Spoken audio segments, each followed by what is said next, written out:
humble leadership. So, ako po ang inyong lingkod, ako po si Brother Jason, at ito po yung aking pamilya. Andito po si Sis April.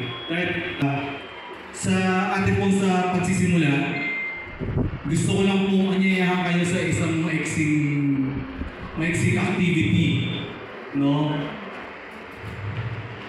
Hindi ko alam, hindi ko na ibilin, pero sa ibang mga teaching, pag ako po kasi yung kinukuhang speaker, lagi po akong parang nagpapa-exam, nagpapa-test. Maganda yung tanong na ni Brother Don kanina, ano yung talk number 1? No? What it means to be a servant.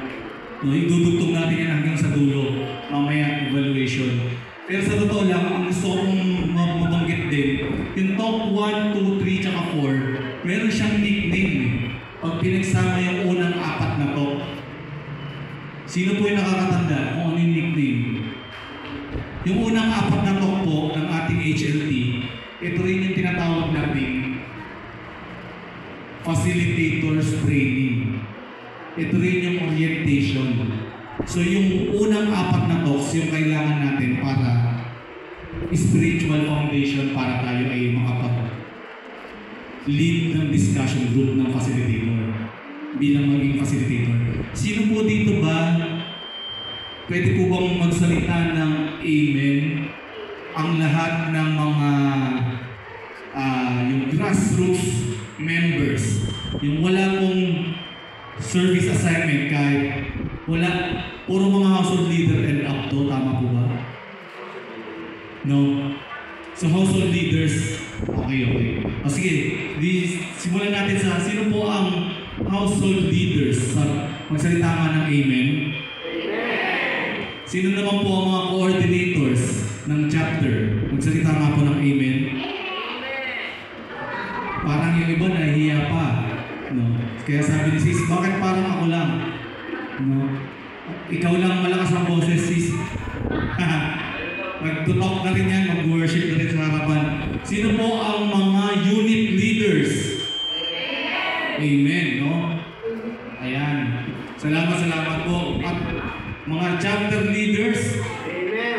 No, dito po ba mga cluster coordinators? Meron ding mga ibang tinutugunan. Ano po, dito pong activity na gusto ko ipagawa sa inyo, meron ditong pagpipilian A hanggang F. Naku, paano yun? Tumutunog yun, inaurasan ba ako? Meron dito A hanggang F, tapos pili ka dyan, halimbawa yung maisasama mo, yung masarap isama sa yung service, sa yung ministry, o sa service mo. Pili ka ng isa dyan. No, pili ka ng isa. Tapos pili ka naman ng isa na kung pwede ay tatanggalin mo. So yung unang sagot mo, yung isasama mo, yung ikalawa, yung tatanggalin mo. Okay? So A, barbado din. Etong A na yan, ibig sabihin ito yung tao. No? So nagsisimula sila, kumbaga para silang nag-apply sa'yo, isama mo naman ako sa ministry mo, kaya lang, yung resume nila, ganito rin nakalagay. A, barumbado, di makontrol ang emosyon. Yun yung si A. B, ayaw sa pananagutan, walang ambisyon. C, inuuna ang sarili. D, laging naninigurado, mapagduda. E, hindi mapagkakatiwalaan sa pera. At F, maparaan, mahusay makisama, matalino. Sino yung iyong isasama sa iyong service? Sino naman yung iyong tatanggalin? So, dalawa yung pipiliin natin. No? So, sino isasama mo? Anong letter? Letter F isasama mo. Tapos sino yung tatanggalin mo? Letter A tatanggalin. Dulot-dulo. Okay, isang taas para kay mga Brother. Ano ba dito? Binibilangan o ayun na, si Sis nagsuot ng ID, kaya lang. Ngayon, Bibigyan mo ng tao lalagyan mo ng pangalan. Itong A to F, lalagyan ko po ng pangalan. Ito po, siya po yung barumbado, tsaka palaaway siya yun. Basag ulo, basag ulero. Si Andres, siya yung parang ayaw ng palagutan, no? Walang ambisyon. Si Santiago, inuuna niya palagi sa sarili niya. Si Tomas, siya yung mapagduda. Siya yung gusto niya laging sigurado. Si Mateo, yung hindi mapagkatiwalaan sa pera. At si Judas Iscariote, siya po yung maparaan, matalino, mahusay na kasama. Totoo po, yan po yung resume nila. No? Pero siguro kulang, kasi sa Brother Jason kulang eh. Ito yung nag-apply pa lang sila. Actually, hindi nga sila nag-apply. Tinawag sila. Amen. Ngayon, ang punto po dito, kung minsan, hindi yung inaasahan natin. Amen?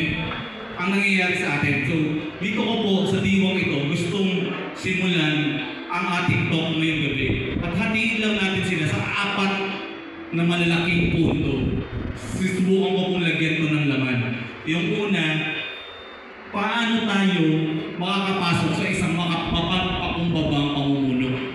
Lulubos-lubusin ko na kasi sabi ni Brother Don, tatagalogin o nagtatagalogin si Brother Jason, no? So pati yung ibang slides ko po, Tagalog na, no? Ikalawang bahagi, itong pamumuno ng mga Pariseo, titingnan natin, meron po tayong hihimay-himayin ng mga talata.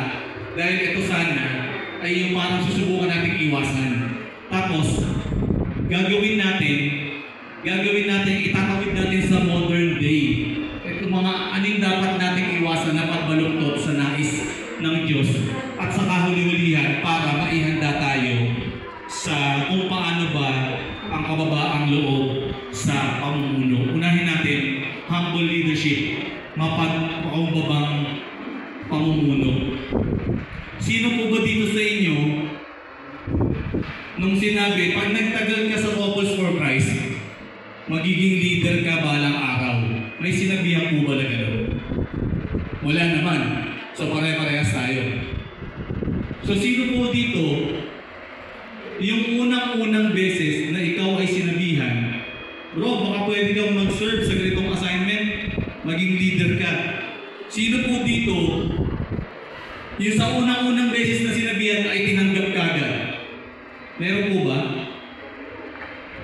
Meron naman, pero iilan lang.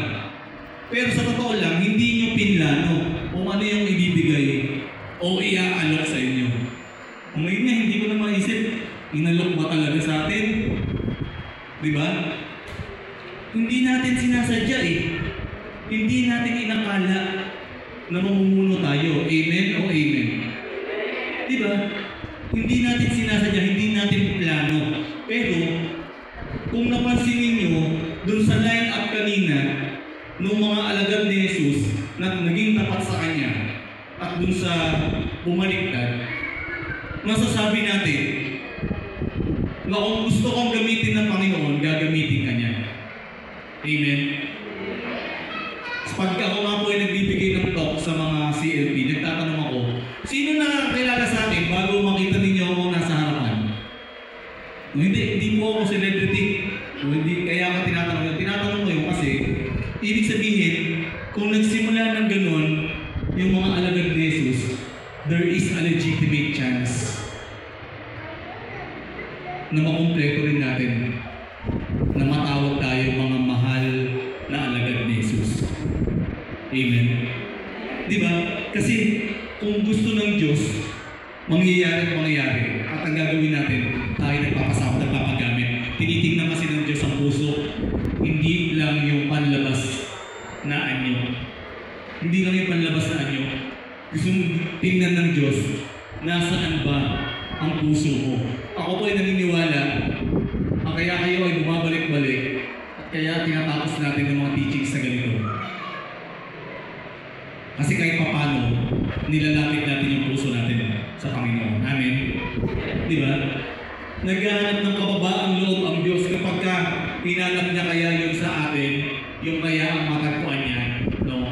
So pumagitan po ng mga reminder na ito ngayon sa ganitong teaching, sikapin natin, sana yun nga yung matagpuan ng Diyos sa ating puso. No? Kaya tatawid tayo sa pangalawang malaking bahagi. No, nasusundan niyo po ako, no? Yung mapagpakumbabang pamumuno ay actually nagagawa natin yun sa paglilingkod. Sa pagganap natin sa service assignment. Ano? Totoo po ba, meron po ba ditong inulit ko yung tanong ha? Yung wala pang service assignment, meron po ba? Wala pa? Sige, meron tayong ilalaan para sa sis. Maya-maya, ano? Ayan. Tatawid na tayo dun, no? Ito yung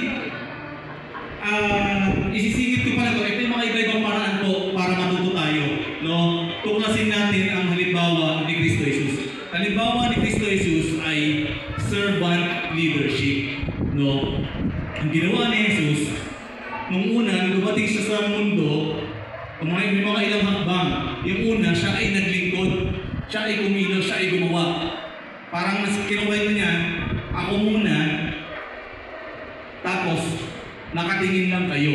Yun yung kwento niya sa mga alagad. No? Tapos ikalawa, susunod na hakbang, ako muna, ako pa rin, pero tutulong na kayo. Pangatlo, susunod na hakbang, sabi niya, kayo naman, mas tutulungan ko kayo. Tapos yung kaduluduluhan, ang sabi niya, kayo na lang, tapos titignan ko na lang kayo, kasi akat na ako sa langit eh. Kaso nagre-reklamo yung mga alagad, sabi, Panginoon, kahit na taong totoo ka, Diyos na totoo ka rin, di ba? So baka hindi namin kayang gawin yung kaya mo. O sige, ang dami yung reklamo, sabi na gano'n ni Jesus, iiwan ko sa inyo ang Espiritu Santo. No? Servant leadership, nagbigay ng halimbawa si Kristo Jesus.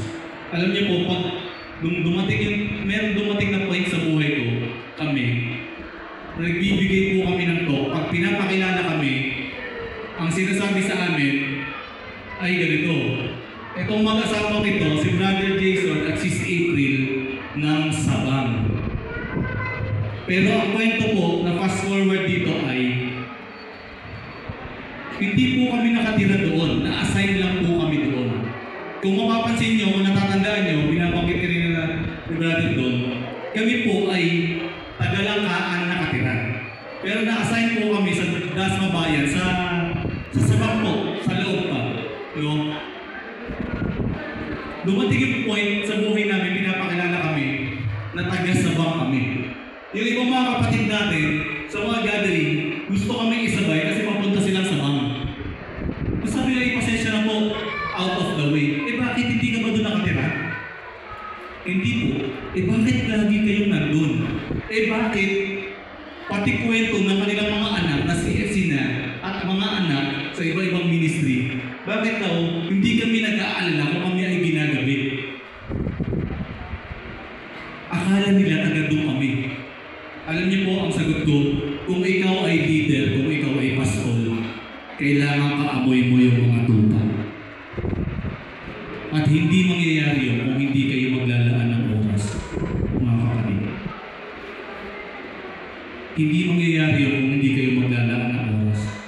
So, fast forward po, lagi po kami parang export quality. Lagi po kami inilalabas.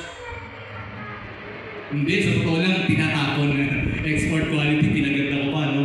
Ngayon po, may nagsabi na sa amin, after 6 months namin, nagsiserve po kami sa Paliparan. Sabi gano'n. Kasi tinanong nila bro, hindi ka pala sa Sabang nakatira, bakit gano'n?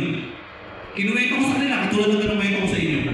Tapos ang sagot na nila sa akin, pabalik, ganito. Kung may magsasabi sa amin na kayo, si Brother Jason at Sis April, na nakatira kayo sa Lawag, Paliparan, maniniwala kami. No, maniniwala daw sila. Dahil po, dapat kaamoy mo yung mga tupa, no? Servant leadership, modelo, gagayahin mo si Jesus. Yung ikalawa, aralin mo yung mga tagubilin ni Pablo sa mga namumuno. Alam niyo po, ang tagubilin ni San Pablo ay kailangan, kahit na hindi sa loob ng community, kailangan ay para bang hindi kayo basta-basta mapipintasan. Alam niyo po, nung minsan, tayo ay nagdidisiplina rin sa ating mga anak. Ako ay nagpaalala, lalo sa panganay namin. So nagsagalit ko, ganito mga nasambit kong salita. Alam mo ba anak, ako mismo, hirap na hirap ako magkasala. Kasi ayokong yun yung makikita mo at baka yung kayo maipamana ko. Kahit nasaraan, alam po ibig sabihin ni San Pablo sa kanyang bilin sa mga leaders, wala na tayong dalawang klaseng buhay. Ibig sabihin, kahit nasa loob o nasa labas tayo ng community, tayo ay tagasunod ni Kristo. Amen? No? At yung pangatlong pamamaraan natin, para tingnan natin to, kaya nga ibubukod ko mamaya, yung pamumuno ng mga taga-Pariseo, ay kasi meron po itong espesyal na magkaroon tayo ng halimbawa ng hindi natin dapat gawin. Mula sa Mateo, sa Ebanghelyo ayon kay San Mateo, sabi ni Jesus, kaya't gawin ninyo ang itinuturo nila at sundin ang kanilang iniuutos, ngunit huwag ninyong tulangan ang kanilang ginagawa sapagkat hindi nila isinasagawa ang kanilang ipinapangaral. Ang bigat ng sinabi ni Jesus, no? Papasok na po tayo. Doon, no? Binanggit ko kanina yung mga malalaking topic. Isip natin yung tema kung paano mabuno ng kapagpakumbaba. Pangalawang malaking bahagi, ito po, no? May example tayo, no? Kung ano, kung paano yung hindi. No?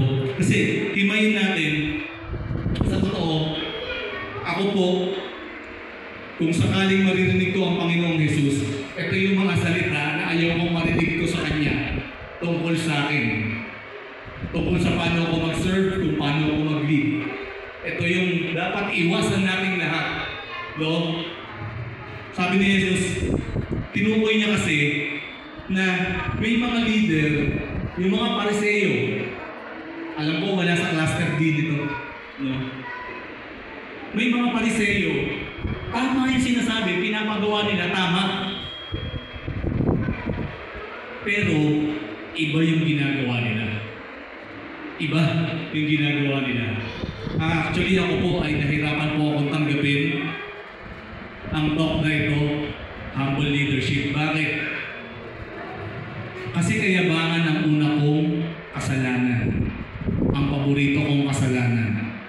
Ang hanggang ngayon ay pinagtatagumpayan ko. Nawa, napagtatagumpayan ko na. No? Sabi ni Jesus, dinagdag niya, pinagpapapasan nila yung mga tao.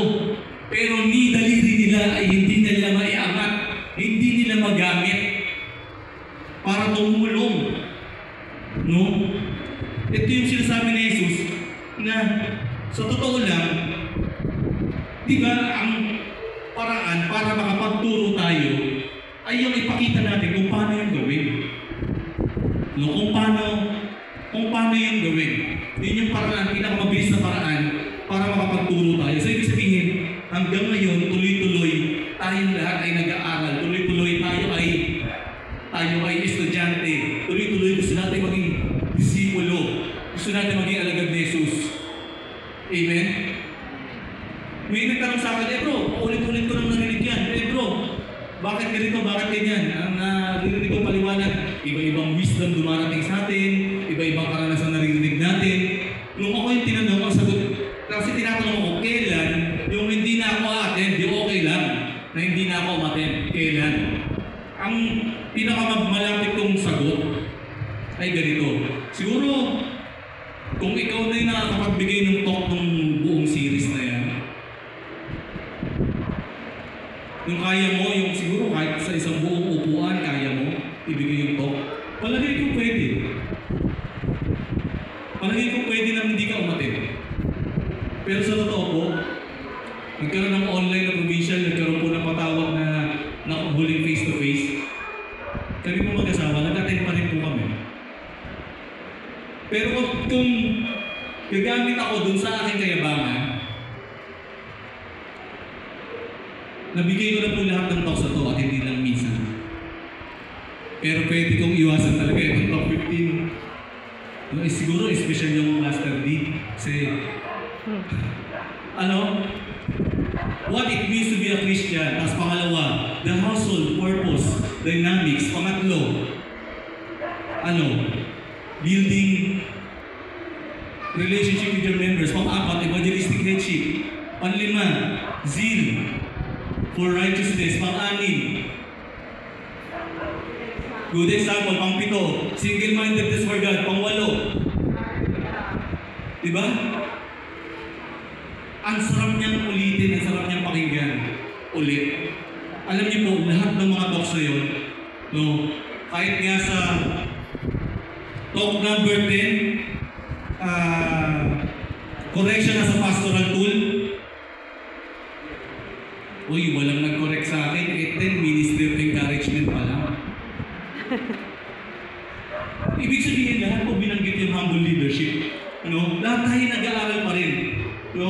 Pahawang pakitang tao, aray ko po. Diba? May mga halaga to Nilalaparan nila, nalagyan ng talata. May mga mga ginagawa yung mga Pariseo.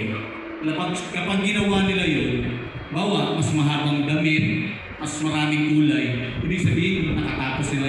Kumbaga parang sa modern time natin, parang paano ba? Pinakamalaki, parang ipiprint ko nga yung OGD ko. Makita lahat ng na-attendan mo ng mga teaching. Parang ganun. Yung ginagawa ng mga Pariseo. Kaya sabi ni Jesus, huwag nga kayong patawag na guro man lang Yung guro na parang niyayakap nyo na hindi mangyayari to, hindi sila matututo kung hindi ako yung magbibigay ng talk. Ito yung paalala ni Jesus. Paalala ni Jesus na maging buhay na pamumuno. Buhay na yung buhay, mawawala ng buhay kung hindi tayo nakaugnay sa totoong pinagmumula ng buhay. Amen? Mawawalan siya ng buhay kung may iwan tayo sa mga nagawa na natin, sa mga na-accomplish na natin. Huwag kayong patawag na tagapagturo. Bakit? Kasi para lagi tayong umaasa sa Espiritu Santo. Lagi tayong nakatangan sa pag-aadya, sa alat, karunungan ng Espiritu Santo para yung tinuturo natin, hindi sagana ang ating lang. Amen? Yung binabahagi natin, alam natin nagagaling sa Diyos. Alam natin nagagaling sa Diyos. The Lord is the one true source. Not any teacher, not any leader. Ito po yung pinapaalala sa atin. Huwag niyo tawagin Ama. Sino mang tao sa lupa sapagkat isa ang inyong Ama. Ano yung point? Ang point po, mga kapatid, meron talaga naman na makikilala natin. Sabi natin nga, ito parang ito yung naging tatay ko talaga sa community. Ganito mag-alaga yung household head ko dati. Gusto ko siyang gayahin. Meron po talaga naman. At ako nga po, nagpapasalamat ako. Meron po mga naging kapatid tayo na sabi nila, alam mo bro, sa ginagawa mo ninyo, mas yung modern way ng pagiging Kristiyano. Pinagpapasalamat ko naman po, sabi, ay gusto nilang gayahin. Dinideklara nila, ikaw bro, kayong mag-asawa ang mentor namin. At lalo na akong nasukol, lalo na akong nakrap, lalo na akong mahihirapan magkasala nito. Pero yun yung sarap po nun kasi nung sinabi kong sige, pero tingnan nyo kung ano lang yung mabuti. Dahil baka sumablay din ako. Yun yung kagandahan. Nakakonect tayo sa true source of power. Ang tungkulin mo bilang leader, kapatid, pakinggan mo to. Ang tungkulin mo bilang leader ay panatilihin na nakaugnay yung gawain at yung mga ipinagkatiwala sa iyong tao sa Diyos. panatilihin silang nakaugnay sa Diyos. Pwede ba yun? Amen, no? Kaya natin inaaral, kaya natin pinagsisikapan na matuto, no? Pinagsisikapan natin na gayahin yung pamamaraan ng iba. Pero meron tayong mga paalala, meron dapat mali. Mali yung napakarami mong tatanggapin na tungkulin. Hindi po siya saktong healthy. Dalawa, sabi ay, coordinator and unit. Pwede pa yan. No? Actually, tayo ay pinatayagan at hinahamon. Lalo yung mga unit, no? Dalawa, no? Isang pillar man lang, then as unit, no? Pero kung sobrang dami, ay nako mga kapatid, mahihirapan tayo. Si Jesus nga, yung 12 nagreklamo 12 pero mahuhusay na yung mga yun, ha? Tapos kasama pa nila si Jesus. Ang dami niyong reklamo, ang hina, ang konti yung oras, tumawag pa ng 72. At ngayon, ganun ulit yung ginagawa sa atin. No? Tatawag tayo, magtitrain tayo, maghubog tayo. No? Kasi bro, nahiya ako tumanggi. Ay nako, baka false humility to. Hindi na kaya ng oras mo, nahiya ka tumanggi. Bro, baka akalain hindi ako marunong sumunod. Magpaliwanag ka lang, kapatid. No? O kaya maganda, magrekomenda ka.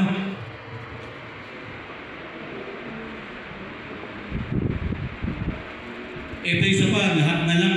Nung tanggap na tayo ng tanggap, lahat na lang pinakialaman. Naalala ko, nagkita sa isang necro, sa isang malungkot na tagpo. May nakita kami kasi may isang yumao na leader, yung mga bumisita. Tapos ako po, kami ay bagong chapter pa lang noon. Tapos sabi gano'n, may nagkumusta sa akin, ay, si bro, ay siya yung nakita ko na doon sa sa cornerstone. Kasi isa naman, hindi, nakita ko yan, bigay ng talk yan sa sa Youth for Christ Tapos isa, hindi, CFC yan, So merong lumapit na sa kanila, nakakilala nila, sabi gano'n, hayaan niyo po si Brother Jason, nakikita yan sa lahat. Kung kaya po ng oras, no, huwag naman sana na dahil hindi tumanggap yung iba, pansamantala, no, sinusubukan po namin tumulong. No? Mali din naman, yung halos wala ka ng pananagutan. Bro, ilagay mo na lang ako sa assistant member. Pwede na ako doon. No? Hindi ko original yung joke na yun, kaya ang hirap i-deliver. No? Diba? Ang sarap maging member, ano pa kaya kung assistant member ako? Kasi walang ganun Diba? Mali po yung parehas na yun, ha? Napakaraming pananagutan. Tapos yung halos wala. No? Tsaka paano tayo makakapag-encourage sa iba? Kung wala na tayo pananagutan, dali, okay na yan. Ako ay mag-team leader, nag-facilitate yung mga lower ko.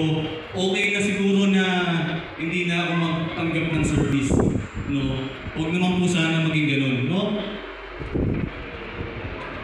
Yung kwento ko, meron isang kapatid natin na nagsi-CLP kami nun nag-team leader kami nun. Lumapit sa amin.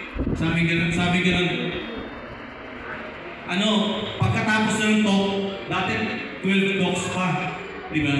Pagkatapos ng talk 8, bago mag-pray over, lumapit sa amin, sabi ganun, hindi ako pwede maging leader. Kasi sabi ko, pag ikaw na yung mag-pray over, individual na pray over, malamang ikaw na yung magiging house of leader. Okay na, planchado na lahat, kausap na lahat. Pero, pinuntahan kami sa bahay, bago yung pray over, may oppression talaga, no? Pinuntahan kami sa bahay, may dalang mga pagkain. Anong sa atin? Ang sabi niya, bro, hindi ako pwede maging leader. Sabi ko, konti na lang panahon natin. Dapat nung simula pa lang, pinag-usapan na natin, ano bang problema? Tanong, ang dami tanong, wala akong magtukoy na problema. Hanggang sa sabi ko sa kanya, sige bro, hindi ko alam kung ano magiging solusyon natin eh. Baka ikaw pwede kang mag-recommend ng solusyon. Nung nag-recommend siya ng solusyon, nire-recommend niya actually ay yung mga dating naging household leader niya. Bro, mas magaling sila sa akin eh. Bro, mas equipped sila, mas ready sila. Ang sabi ko sa kanya, ganun ba? Eh, wala naman pala tayong problema. Sabi niya, so hindi na ako magiging leader? Sabi ko, hindi, ikaw pa rin. Eh, akala ko ba? Sabi ko, kapatid, yung tinuturo mo mga household head mo, hindi mo sila inaabutan nung panahon ng kahinaan nila. Hindi mo sila inabot nung hindi pa sila lubos na nagtitiwala sa Diyos. Akala mo ba nandito kami dahil sa galing namin? Hindi, baliktad. Kaya kami gumagaling kasi tinanggap muna namin yung assignment.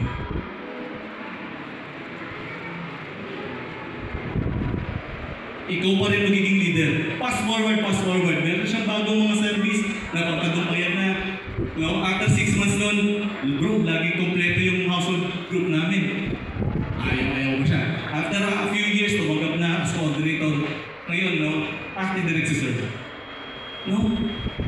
Kung minsan, kailangan lang bigyan ng service. Sino yung nagtataas kanila, si sis?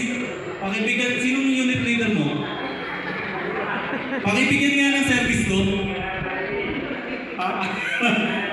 Kahit naman hindi agad, kahit bukas na. Hindi, i-ready natin, iset nyo yung kalooban ninyo. Ha? Kasi may sinabihan ako na ganito, sabi ko, nag-serve ka sa CLT as a team, ang ginagawa mo, ay, kami sa drinks, ay, na-assign na ako sa food, ay, na-assign na ako sa prayer warrior. Sabi ko, sandali, ang tinatanong ko sa inyo service, ay yung mga tukoy na service, nag-facilitator ka na ba, nag-house leader ka na ba? Sabi niya, bro, yung service na yun. Pagod din kami nagpupunta sa CLP. Hindi pa ba service yun? Hindi, sabi ko, ang service na tinutukoy ko ay yung may tukoy na assignment ka, kapatid.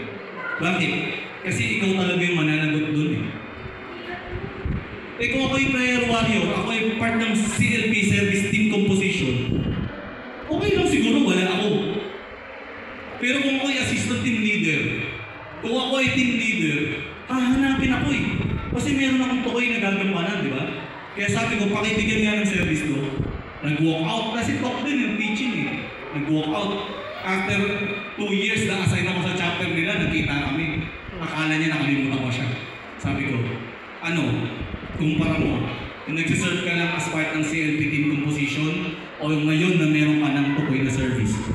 Sabi, totoo nga po, yung may tukoy na service, yun talaga pa. No?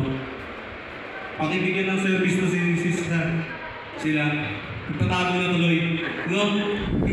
Hindi agad ihanda natin ang kalooban natin. No? Pinakadakila sa inyo yung magiging lingkod ninyo. No? Ang nagpapakataas ay ibababa. Kaya, may dahilan ng Panginoon bakit tayo tinawag dito. Meron siyang dahilan. No?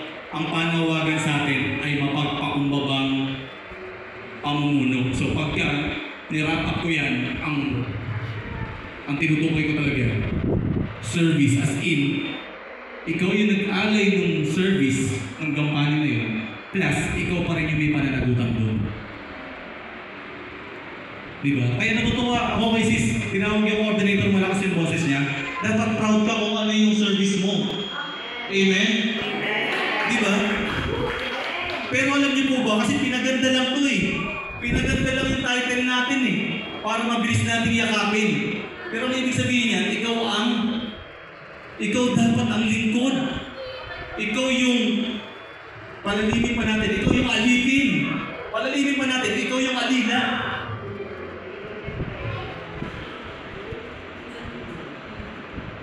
Tinutulungan ako mag-set up kasi aga namin eh. Nina Brother Jonel, nila Brother Ricky kanina dito. Tinutulungan ako mag-set up ni Brother Jonel. Sabi niya, ako na. Eh may ginagawa na siya sa music ministry. Nag-set up ako dito. Dumating yung mag-set up po sana sa laptop. Tatanggalin ko yung laptop ko mamaya. Ha? Bro? Ginawa po namin, nag-set up kami pa po na tumutulong na. Bakit? Kasi tayo dapat yung lingkod. No? Kung pupunta po ako sa isang gawain, ang sinasabi ko po sa mga kapatid natin, hindi ako papayag na pagod kayo, basta ako hindi. Yun yung thinking ng leader. Ha? Tayo yung lingkod. So, kaya tatawid tayo sa pangatlong pinakamalaki na pag-usapan natin sa topic na inasign sa akin. No? Yung mga pagbaluktot sa kalooban ng Diyos, ito yung mga dapat natin iwasan. Labanan natin. Iwasan at labanan natin. Ito, ipagdasal niyo po ako. Lagi ko po itong gustong labanan at mapagtagumpayan. Unang-una, kayabangan. Kami mga hangal alang-alang kay Kristo, kayo na may marurunong dahil kay Kristo. May hina kami, kayo na may malalakas, sinahama kami, kayo na may pinararangalan. Kaya parang ang hirap ibigay nitong talk na to kasi kailangan kong aminin. Kailangan ko itong paglabanan. No? Kailangan kong aminin para magkaroon po tayo ng tukoy na halimbawa. Pagiging mapaghanap, insecure, iwasan at labanan natin. No? Sa panalangin nga ni San Ignacio ng Loyola sa may dulo, sana makarating sa inyo yung household topic po na meron ito, no? Nakalagay doon, no? Pinapanalangin niya na ibigay ang aking sarili na hindi humihingi ng gantimpala maliban sa gantimpala ng pagkaalam na ang kalooban mo ang nasusunod ko. Yung pagganap natin, yun na yung ating honor. Mga kapatid, no? Huwag na tayong maghanap, ma-insecure sa iba, no? Nasa dali, ba't hindi ako na-recognize? Alam niyo po, yung kanina nag-announce si Brother Don, nung time namin, nakakompleto kami ng HLT, nakakompleto kami ng mga series, at kahit hanggang ngayon, wala po yung mga certificate na yun. Hindi naman siya saktong mali, pero parang, halimbawa, kahit po ako, pag tumatanggap po ako ng certificate as a speaker, binibiro ko yung mga kapatid natin, sinasabi ko, ano pa tatanggapin ko sa taas? Ni-recognize mo na ako dito. No? Huwag yun na kung hanapin kung ano man. No? Susunod, dapat natin iwasan ang labanan. Pagiging mapag-angkin, possessive. Uy, ang dami na umatin sa unit ko. Uy, kompleto. Dito, no? Pero pagka halimbawa naman hindi dumating, ang sama-sama ng loob mo, ay siguro kasi pag-household ang hirap dahil nag-prepare ng pagkain, no? Nilinis yung bahay na kung ilang kayo, ilang 2 weeks, ilang buwan nang hindi nalilinis, biglang malilinis, no? Ang sakit nga naman, ang sakit. No? Maraming upuan, di ba? Baka, inarkila pa. No? Hindi kaya lang, ganito yan eh. Huwag mo nang dibdibin. Yung Panginoon ay mas importante. The Lord of the work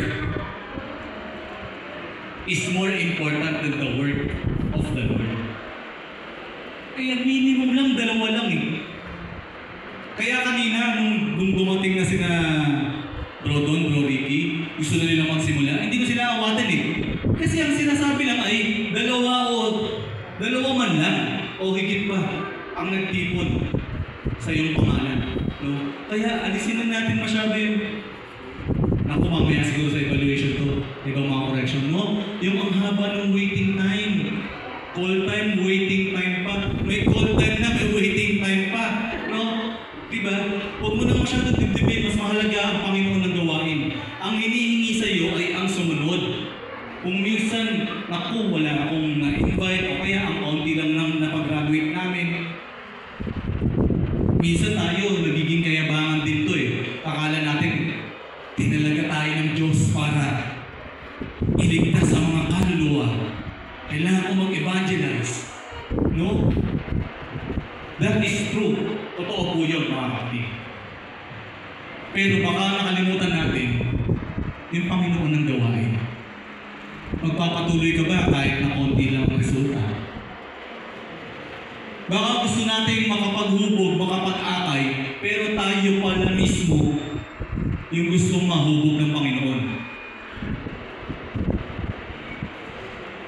Tayo pala mismo yung hinuhubog. Itutuloy mo ba? Kahit yung inaasahan mo ay hindi mangyari. No? Pinapaalalahanan tayo, mga kapatid. No? Ito yung mga dapat natin iwasan at labanan. Pakikipagpaligsahan. Competitiveness. Ay ito mga naglagay ako ng picture na isang na bibigay ng pangaral sa bus. So sa mga pampublikong lugar tulad ng palengke. No? Sa totoo lang, ang bigat ng ginagawa nila. Hindi ko kaya yung ginagawa nila. Diba? Kaya ako, kung may pagkakataon, nakikinig ako. Yun nga lang, karamihan sa kanila hindi pala Romano-Katoliko. Pero kung yung naalag natin sa, di ba, sa pag-evangelize, no? Pero point, hindi tayo nakikipagkompetensya sa ibang sekta. Hindi rin tayo nakikipagkompetensya sa ibang household, sa ibang unit, sa ibang chapter. Sinasabi lang natin yung totoo. Kung meron silang nararating na maganda, gusto rin natin ganun mangyari. Pero hindi tayo nakikipagkompetensya. Tayo ay nagtutulong-tulong. No, tayo ay nagtutulong-tulong. No? Labis na pagsandal sa sarili. Ito, magdudugtong din natin to sa pride eh. Iwasan natin to. No? Paalala sa unang aklat ni Samuel, ang pagsuway sa kanya ay kasing sama ng pangkukulang, ang katigasan ng ulo ay tulad ng pagsamba sa Diyos-Diyosan. So, mga household leaders, nagre-reklamo at sumusuway pa ba kayo sa mga unit leaders nyo? Kay chapter.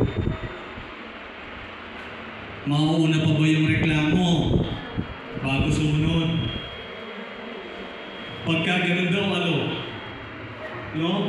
Kung katigasan ng ulo, ay parang iba na yung Diyos mo. Huwag sana tayong masabihan ng ganito. Iwasan natin at labanan ito mga bagay na to. No, naglagay ako ng listahan na. No, para sa mga nagpipicture at para hindi ko nakalimutan. Ba't natin iwasan at lalabanan yan? Ito yung mga modern na pamamaraan ng mga Pariseo.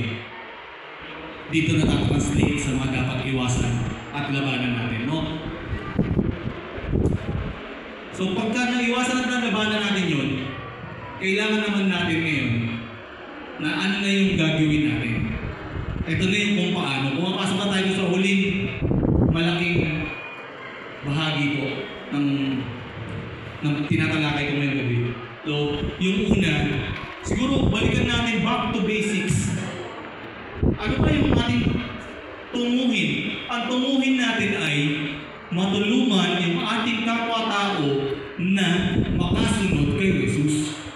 So tanungin mo, yung ginagawa mo ba ay nakakatulong sa iba na sumunod kay Jesus? Kasi pagka hindi, baka naliligaw ka na. Baka naliligaw na tayo. Diba ang sabi, kapag ka ang bulag ay umakay sa kapwa bulag, pareha silang mahuhulog sa bangin. No? Pananagutan niyo po. Pananagutan natin ito. Pasimple natin si Jesus. Yung ginagawa mo ba? Ang epekto ba nito si Jesus ang nasusundan ng mga tao? No? Si Jesus ang nagdiligtas ng aaling nagpupuno ng Espiritu Santo. Ginamit niya lang tayo. At sa totoo lang, bukod yung sinabi ko kanina, di ba? Honor and privilege na natin yung tayo ay gumanap sa assignment. Idudugtong ko yan dito. Honor and privilege natin yun. Okay lang naman kasi gagamit naman si Lord ng iba. Kung hindi ikaw yan. Nakuha niyo po yung punto. Diba? Karangalan natin yun. Na tayo ay makapaglingkod sa Panginoon. Nung minsan, nagkaroon ng practice ng music ministry. So, meron tayong kapatid na hirap siya sa paglakad. So, may-ari siya ng isang malaking equipment, isang malaking audio speaker. Nung natapos yung practice namin, binuhat ko, tapos dinala ko dun sa sasakyan kung saan gagamitin. Bagong leader lang po kami sa lugar na yun. Nilapitan ako ng mga nasa music meet. Sabi ganun, bro, malayo, ikaw yung pinakamalayo dun sa speaker, nagpa-practice tayo Pero ikaw yung nagbuhat. Naunahan mo kaming lahat, nalampasan mo sila.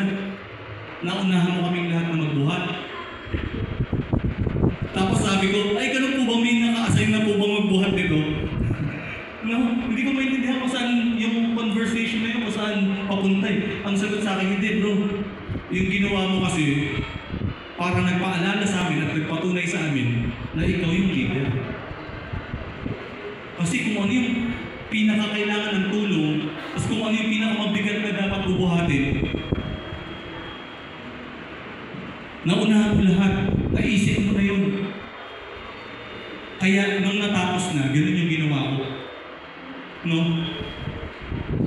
So kung nahihirapan kayong makibuhat, nahihirapan kayong tumulong, kay unit, kay coordinator, kay chapter, kahit huwag na kayong bumuhat, huwag ka lang mabigat.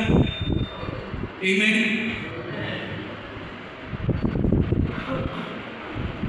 Kasi minsan baka lumalambitin ka pa sa krus Yung krus na binubuhat dapat ng chapter community,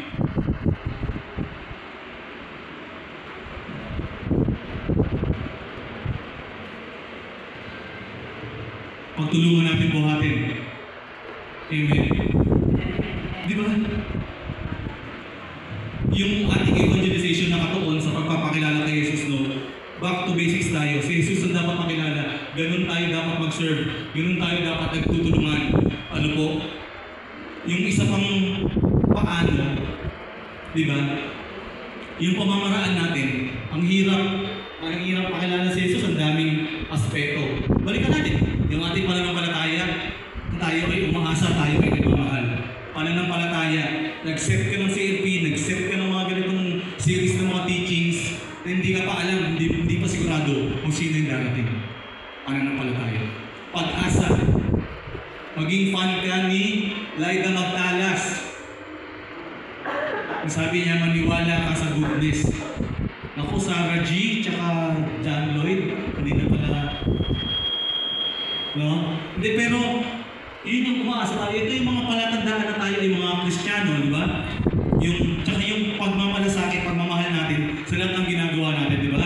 Paalala ni Apostol San Pablo, lahat ay mananatili, mananampalataya, pag-asa at pagmamahal. Pero ang pinakadakila dito ay pagmamahal. Just put a little more love sa lahat ng ginagawa natin. Sapagkat napagtatagumpayan ng bawat anak ng Diyos ang sanlibutan sa pamamagitan ng pananampalatayang buhay. Ano po? Umaasa tayo na yung pagkilos natin, ginagawa natin dahil tayo, ito yung palatandaan. Di ba? Pag binaliktad nga natin, ang Diyos nagtiwala sa atin, nanampalataya sa atin, umaasa siya, at tayo ay kikilos, kahit wala ng visible sign na nandito siya. Tapos sa pagmamahal niya, ibinibigay niya ang lahat ng kailangan natin para mapagtagumpayan ng mundo. Ano po? Isa pa siguro paalala yung malaman natin, balikan natin, ano ba yung tunay na halaga ng grupo? No? So, related sa kanina, mas mahalaga, i-ugnay ang tao kay Jesus. Huwag na natin tingnan yung lahat ng mga nagawa na tapos ng Couples for Christ. We have done great things, pero sabi nga po, nung past few teachings natin, it is still too little. Tsaka bakit tayo magmamalaki? Bahagi lang tayo. Ako, karangalan ko nga po yun. Bakit? Kasi hindi ako magiging bahagi ng mga malalaking bagay tulad siguro ng Angkop Scholarship. Hindi ako magiging bahagi ng ganito karangal na bagay kung hindi ako naging CSC. So may mga pagkakataon, baka meron tayong mga kapatid na kailangan ng ating pagpapatawad, pagpapasensya, yung maging open tayo, maging bukas. Gusto ko sabihin, baka po may mga kapatid tayo na hindi talaga nila magawang way of life nila ang CFC. Huwag niyo pong isipin, huwag natin isipin na CFC lang ang daan. Baka naman kung ano lang kaya nila, siguro nag-serve sila sa parish, o kaya napunta sila sa ibang grupo. Okay na gagawin, hahanapin natin, papaalalahanan natin. Nagmamalasakit tayo, gusto natin silang kasama. Pero huwag naman na ang itsura ay ang CFC lang ang daan. Hindi po. No? Pagpasensyahan, patawarin natin, patawarin natin din. No?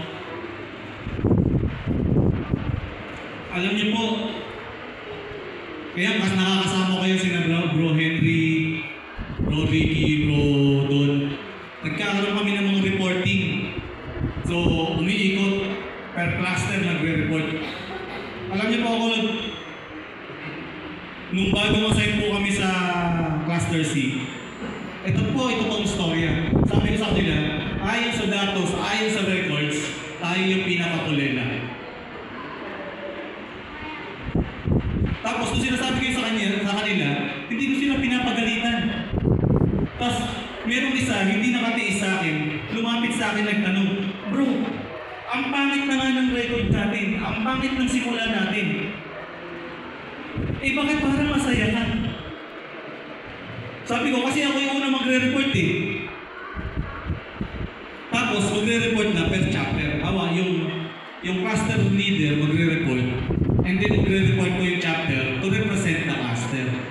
Sabi ko, masaya ako kasi ako yung maunang magre-report. Bakit? Kasi alam ko, yung report ko yung pinakapangit. Dahil kung tayo, nagsimula tayo sa pinakakulela, there is no way but up. Diba? So alam niyo po, nagdilang-anghel naman ako, tinrabaho po ito ng mga kapatid natin sa Cluster C. No? Lo and behold, yung report ko nga po yung pinakapangit. No? Sinasabi ko ito totoo, hindi po sa pagiging competitiveness, no? Bakit? Bakit yung sinasabi totoo? Ito yung sukatan ng tunay na leader na itinuturo ko sa kanila at natutunan ko po sa mga higher teachings natin. Pagka kung ano yung inaasahan ay nagagawa, ay opo, kami yun. Uy, regular na nakakapag-household, 2 beses sa isang buwan, nakakapag-CPA, yan yung inaasahan, ay kami yun. Opo, kami yun. No? Pero pagka mahusay, ang galing ng ginawa ng Cluster C. Alam niyo po, automatic, halos napagalitan na ako sa isang pagkakataon. Automatic. Lagi ko sinasabi, wala akong kinalaman po doon. Magagaling yung mga chapter leaders. Magagaling yung mga naglilingkod sa sa mga ministries eh. Pag expected, kami. Pag mahusay, sila. Pag pangit, pag sumablay, bro, bakit gano'n? Pasensya na po. Ako po yun.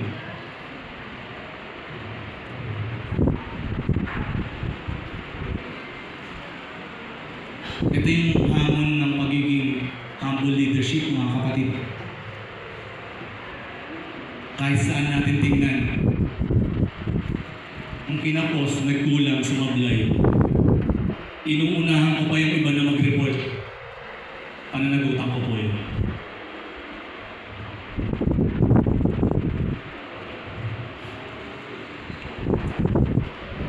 Jesus must increase.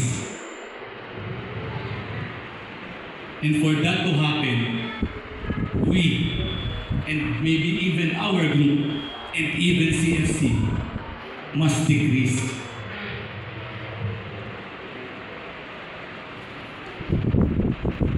So sana, yung mga pamamaraan kung paano isagawa ang kababaang loob sa iyong service, sa iyong leadership, ito po yung mga paalala na ating pagsisikapan naman. Panlaban natin, no, para maiwasan at malabanan yung mga modern Pharisaic approach of leadership. No? At sa totoo lang po,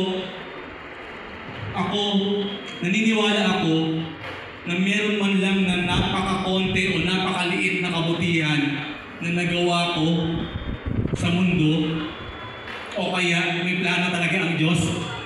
Kasi sa kabila ng aking kahinaan, mga pagkakataon,